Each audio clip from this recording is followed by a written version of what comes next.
নমস্কাৰ বন্ধু বান্ধৱীসকল, আজি আমি আলোচনা কৰিবলৈ লৈছোঁ ADRE হায়াৰ ছেকেণ্ডেৰী লেভেলৰ যিটো পৰীক্ষা হৈ গ'ল তাৰ কাট অফৰ সম্পৰ্কত। পৰীক্ষা হৈ যোৱাৰ পিছত বহুতেই ক'ব বিচাৰে যে এইবাৰ কাট অফ বহুত কমি যাব, কিন্তু বাস্তৱ ক্ষেত্ৰত তেনেধৰণৰ নহয়। যদিওবা এইবাৰ নিগেটিভ মাৰ্কিং আছে, নিগেটিভ মাৰ্কিঙৰ কাৰণে বহু প্ৰাৰ্থীয়ে তেওঁলোকৰ ভুল উত্তৰ কৰাৰ কাৰণে নম্বৰ কমিব, সেইবুলি কিন্তু কাট অফ ইমান কম নহয়। কিয়নো আপোনালোকে কুৱেশ্যন পেপাৰখন যদি চাই দেখিব, কুৱেশ্যন পেপাৰৰ যিটো লেভেল কিন্তু যথেষ্ট ইজি। গতিকে বহু প্ৰাৰ্থীয়ে এটেম্প কৰিছে আৰু যিসকলে বহু আগৰ পৰা প্ৰিপেৰেশ্যন কৰিছে তেওঁলোকৰ যথেষ্ট পৰীক্ষা ভাল হৈছে আৰু বহুত ভাল নম্বৰ পাব। তথাপিতো কিছুমান কেটেগৰীৰ ক্ষেত্ৰত কাট অফ কিছু কমিব, কিন্তু বিশেষতঃ আনৰিজাৰ্ভ কেটেগৰী বা OBC MOBCৰ ক্ষেত্ৰত কাট অফ যথেষ্ট হাই হোৱাৰ সম্ভাৱনাই বেছি। নিগেটিভ মাৰ্কিং আছে বুলি কাট অফ সিমান কমি নাযায়, যিহেতু যথেষ্ট সংখ্যক প্ৰাৰ্থী 11 লাখৰো অধিক প্ৰাৰ্থী আবেদন কৰিছিলে। তাৰ কিছুসংখ্যক প্ৰাৰ্থী পৰীক্ষাত এবচেণ্ট আছিল, তথাপিতো কিন্তু পোষ্টৰ তুলনাত প্ৰাৰ্থীৰ সংখ্যা যথেষ্ট বেছি। আৰু আপোনালোকে নিশ্চয় জানে আজিকালি পৰীক্ষা বুলি ক'লে বহুত আগৰ পৰাই পৰীক্ষাৰ্থীসকলে প্ৰিপেৰেশ্যন কৰে, বহুতে কোচিং কৰে বা ডিটেইলছ চিলেবাছ অনুসৰি তেওঁলোকে পঢ়া শুনা কৰে। আৰু যোৱাবাৰৰ যিটো কাট অফ আছিল সেই কাট অফ যথেষ্ট হাই আছিলে হায়াৰ ছেকেণ্ডেৰী লেভেলত। আপোনালোকে চাব এইবাৰো ঠিক একেই হ'ব। আনৰিজাৰ্ভৰ ক্ষেত্ৰত যদি আমি চাওঁ 150 মাৰ্কছৰ ভিতৰত আনৰিজাৰ্ভৰ ক্ষেত্ৰত কিন্তু 130 তললৈ অহাৰ সম্ভাৱনা নাই, 130 ওপৰতে কাট অফ থকাৰ সম্ভাৱনা আছে।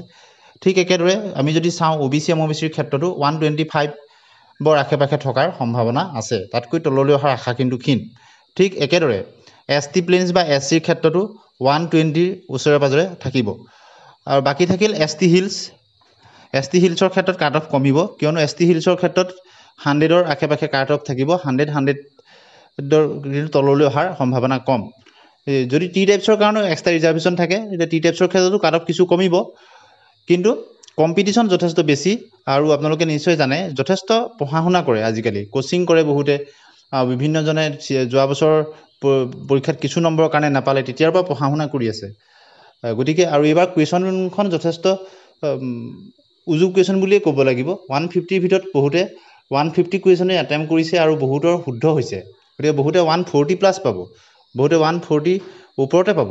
গতিকে আনৰিজাৰ্ভৰ ক্ষেত্ৰত কিন্তু কাট অফ যথেষ্ট বেছি হ'ব। আপোনালোকে যেতিয়া ফলাফল অতি সোনকালেই ঘোষণা কৰিব গম পাব। ঠিক একেদৰে তাৰপিছতে OBC MOBCৰ ক্ষেত্ৰত কাট অফ থাকিব।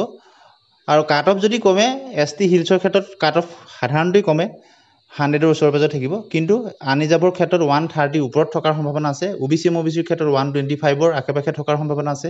ঠিক একেদৰে ST প্লেইনছ বা SCৰ ক্ষেত্ৰত 120ৰ আশে-পাশে থকাৰ সম্ভাৱনা আছে।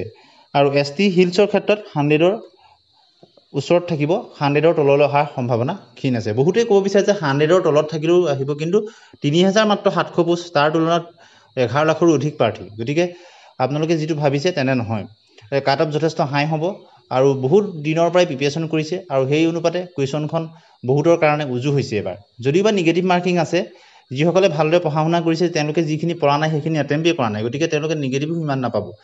তথাপিতো আনৰিজাৰ্ভৰ ক্ষেত্ৰত 130 তললৈ অহাৰ আশা ক্ষীণ। গতিকে বহুতেই ক'ব বিচাৰে যে 100ৰ তলত পালেও চাকৰি পাব, কিন্তু আনৰিজাৰ্ভৰ ক্ষেত্ৰত 100ৰ তললৈ কেতিয়াও নাহে। OBC MOBCৰ ক্ষেত্ৰতো 100ৰ তললৈ অহাৰ সম্ভাৱনা নাই। ST হিলছৰ অৱশ্যে 100 বা 100ৰ তলত আহিব পাৰে।